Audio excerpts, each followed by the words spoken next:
the odd animals we've seen on the property so far. The first buzzard. Don't know what he's looking for. See if we can zoom in on him a little bit. As far as I know, there are no large dead animals in our front yard, but maybe he knows something I don't. Oh.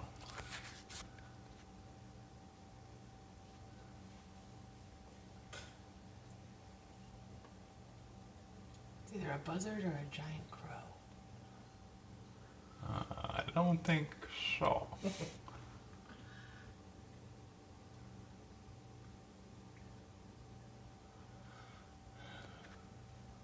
Maybe our gimpy leg raccoon didn't make it. I don't know.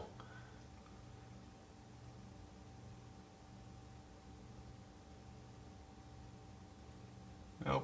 Well, I was gonna video him till he takes off, but that doesn't look like it's gonna happen anytime soon.